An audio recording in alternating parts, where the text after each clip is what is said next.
ഒരു ഉമ്മ മുഖമക്കനയും അതേപ്രകാരം മുഖം മറക്കുന്ന ജിൽബാബും ഒക്കെ ഇട്ടിട്ട് പൊട്ടിക്കരയാ.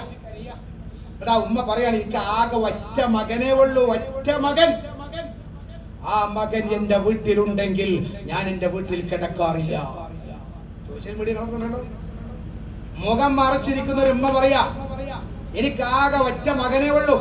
രക്ഷിതാക്കളെ, ദർസാകുന്ന പൂവെളിച്ചം നമ്മുടെ നാട്ടിലുണ്ടാകുമ്പോ ഓരോരോ ഉമ്മാരും ഉപ്പാരും ആലോചിക്കണം, ആ കൂട്ടത്തിൽ എന്റെ കുട്ടി ഉണ്ടാവണം, ആ കൂട്ടത്തിൽ എന്റെ കുട്ടി ഉണ്ടാകണം എന്ന് മാതാപിതാക്കൾ ചിന്തിക്കണം. അല്ലാതെ വിദേശികളായ മക്കൾ നമ്മളെ നാട്ടിൽ വന്ന് പഠിക്കും, അവര് ഇൽമ പഠിക്കും, അവര് പണ്ഡിതന്മാരാകും, അവര് മരിക്കോളം ചെയ്യുന്ന അമലിന്റെ കൂലി അവർക്ക് ഭക്ഷണം കൊടുത്തവരെ, അവർക്ക് സ്നേഹിച്ചവർക്കൊക്കെ കിട്ടും. അല്ലാഹു തൗഫീഖ് നൽകട്ടെ. പക്ഷേ മയ്യത്തിന്റെ മുന്നിൽ നിന്നിട്ട് നിന്റെ പേണി എന്നൊന്ന് മനസ്സ് പൊട്ടണമെങ്കിൽ അവനാൻക്കൊരു കുട്ടിയോ പേരക്കുട്ടിയോ വേണം. അവനാന് ഒരു കുട്ടിയോ പേരക്കുട്ടിയോ വേണം. നാളെ എന്നോട് കമ്മിറ്റിക്കാർ വന്നിട്ട് പറയാണ്, ഞങ്ങളെ മഹല്ലിക്ക് ഒരു മുദരിസ് വേണമെന്ന്. ഞാൻ പറഞ്ഞു, ആയിക്കോട്ടെ, മുദരിസിനെ തരാം, അന്വേഷിച്ച് നോക്കുക. ഉസ്താദെ, ഒരു 15 കുറയരുത് കുട്ടികൾ.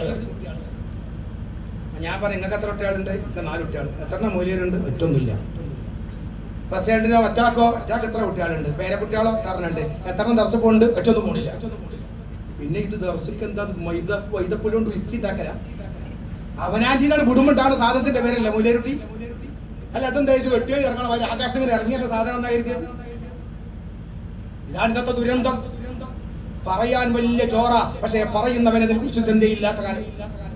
അതാണ് ഇന്നത്തെ ദുരന്തം എന്ന് പറയുന്നത്. അവനാന്റെ മക്കളും പേരക്കുട്ടികളും ഒന്നെങ്കിലും പഠിച്ചോനെ എന്റെ ഉപ്പ എന്റെ ഉമ്മ എന്ന് ചിന്തിക്കുന്ന ഒരു അവസ്ഥയിലേക്ക് പോയില്ലെങ്കിൽ എല്ലാം തകർന്നു പോകും. അല്ലാഹു നമ്മളെ കാത്തു രക്ഷിക്കട്ടെ.